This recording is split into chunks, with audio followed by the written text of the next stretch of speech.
మీ business ఏదైనా మీ ఊర్లో promotion చేయాలంటే అది సుమన్ టీవీతోనే సాధ్యం. ఇప్పుడే సంప్రదించండి.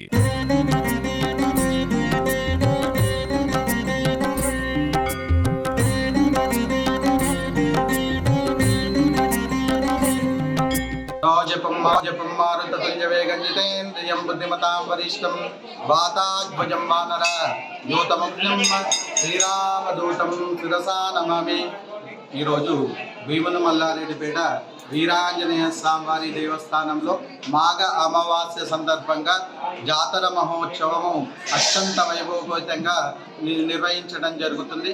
ఇటు జాతర మహోత్సవానికి వివిధ రకాల ప్రాంతాల నుంచి వేరే రాష్ట్రాల నుంచి ఈ జాతర మహోత్సవానికి వచ్చి ఈ మాండవ్య నదిలో స్నానమాచరించి ఆంజనేయ స్వామి వారి ప్రయక్షణాలు చేయడం వల్ల వారి గ్రహ దోషాలు అలాగే ఆరోగ్య సమస్యలు పోతాయని భక్తుల నమ్మకం. అలాగే యథావిధిగా ఈ పౌల అమావాస్య రోజు ఈ నదీ తీరంలో స్నానమాచరించి ఆంజనేయ స్వామి వారిని దర్శనం చేసుకుంటారు. ఇక్కడ ఇది ప్రత్యేకత.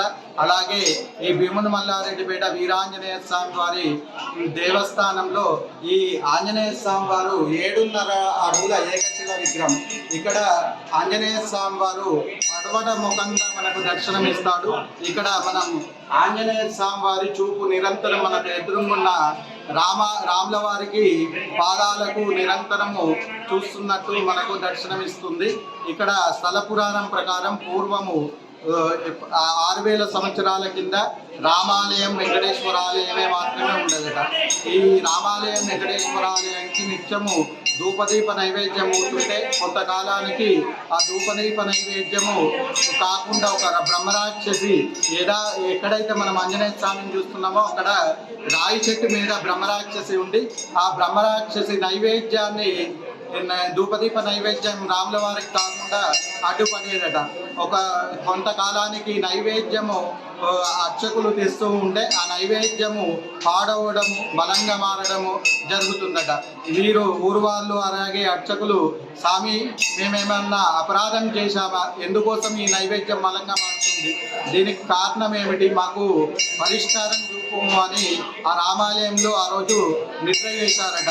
6 నిద్ర చేశారట. ఎప్పుడైతే 6 నిద్ర చేశారో ఆ 6కి ఆంజనేయ స్వామి వారు స్వప్నంలో కనబడి నేను ఒక ప్రాంతంలో ఉన్నాను, మీరు ఎడ్ల కచ్చరం తీసుకొని పోండి, ఎక్కడైతే ఎడ్ల కచ్చరం ఆగుతుందో అక్కడ తవ్వండి, నేను వెళ్తాను అని చెప్పాడట.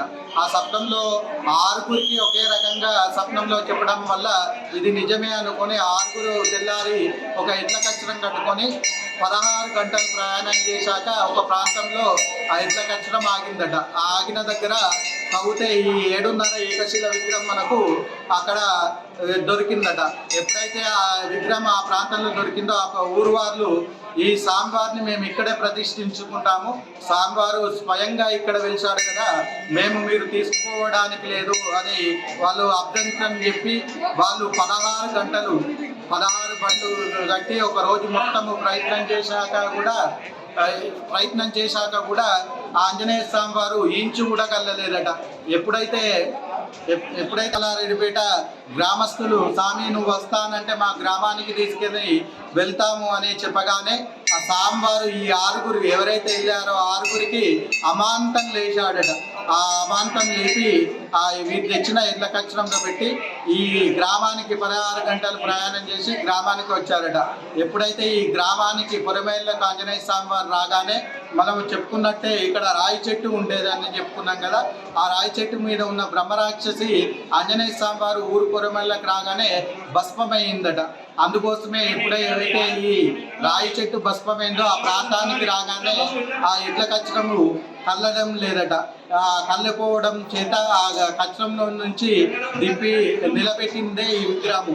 స్వామివారు ఎంత ప్రయత్నం చేసినా ఇక్కడ నుంచి కళ్ళడం పోగ చేత ఈ గ్రామస్తులు అని చెప్తారు.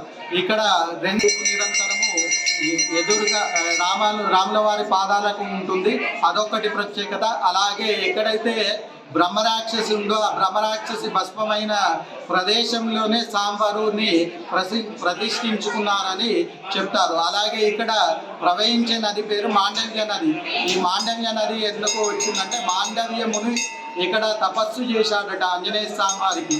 ఆ మాండవ్య ముని తపస్సు మెచ్చిన ఆంజనేయుడు ఆ మాండవ్య మునికి ఇలా నదిలో ఎవరైతే స్నానమాచరిస్తారో వారి గ్రహదోషాలు ఆరోగ్య సమస్యలు పోతాయని ఆంజనేయ స్వామి వారు మాండవ్యునికి వరమిచ్చాడట.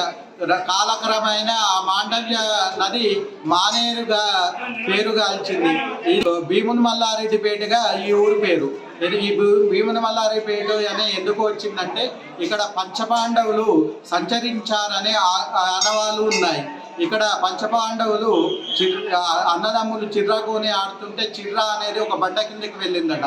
బండ కిందకి వెళ్తే భీముడు చీమ రూపం దాల్చి ఆ బండ కిందికి వెళ్ళి ఆ బండను చీల్చాడని మనకు చెప్తారు. అలాగే మనకు ఆ భీముని బండ దగ్గర భీముల వారి బొడనవేలు తలకాయ భాగం మనకు కనబడుతుంది. మనకు దర్శనం చేసుకోవచ్చు. ఇక్కడ ఇది భీముని మల్లారెడ్డిపేట ఆంజనేయ పురాణం. చాలా బాగుంటుంది. ప్రతి సంవత్సరం వస్తాం మేము. ఇక్కడ మా అక్క వాళ్ళు ఉంటారు. మాది సిద్దిపేట అండి. సిద్దిపేట నుండి వస్తాం. మరి మంత్రికి ఒకసారి కూడా వస్తాము. అక్కడ లోపల కూడా ఒక 1 రూపీ కాయిన్ నిలబడితే అదొక మంచిది, అదొక కోరికలు ఉంటే నెరవేర్తే అనిపిస్తుంది. అట్లా చాలాసార్లు వచ్చినప్పుడు మేము అట్లా నిలబెట్టినాము. ఏదైనా మనకి ఇక్కడికి వస్తే అనుకున్న కోరికలు నెరవేర్తాయి. చాలా పవర్ఫుల్ హనుమాను బాగుంటుందండి. జనాలు కూడా చాలా వస్తారు, ఎక్కడెక్కడ నుండో వస్తారు. మంచి అనిపిస్తుంది అండి. అనుకున్న కోరిక నెరవేరుతుంది. అందుకే ప్రతి ఇయర్ వస్తాం కదా. 400 ఏళ్ల కింద నుంచి ఇక్కడ దేవాలయం అభివృద్ధి చెందింది. ఈ 20 సంవత్సరాల నుంచి ఇక్కడ పెద్ద ఎత్తున అభివృద్ధి చెంది చుట్టుముట్టు గ్రామ ప్రజలందరికీ ఆ భగవంతుడు ఆంజనేయ స్వామి యొక్క ఆశీస్సులు ఉండుట్లా ఈ కార్యక్రమం పెద్ద ఎత్తున ఈ మాఘ అమావాస్య రోజు పెద్ద ఎత్తున జాతర జరపబడుతుంది. ఈ కార్యక్రమం ప్రజలు భక్తులు చాలా మంది వచ్చి ఈ కార్యక్రమాన్ని విజయవంతం చేస్తున్నారు. మిగతా చూడని వాళ్ళు కూడా రాని వాళ్ళు కూడా దయచేసి, ఎందుకంటే ఇంత ప్రతిష్ట ఇంత మంచి హనుమాన్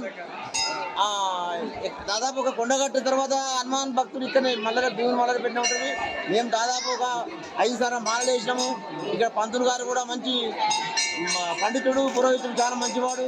ఇక్కడ సౌకర్యాలు మళ్ళీ ఇదంతా పురాతనం, ఏదో సృష్టించింది కాదు. ఇది ఎంత నుంచి వచ్చింది. ఈ వాగు, ఈ గుండీలు, ఈ గుడి, ఈ వాతావరణము ప్రశాంతత కూడుకున్నది. కావున ఇక్కడ అందరు మంచి జరుగుతూనే ఈ జాతర అభివృద్ధి చెందుతుంది.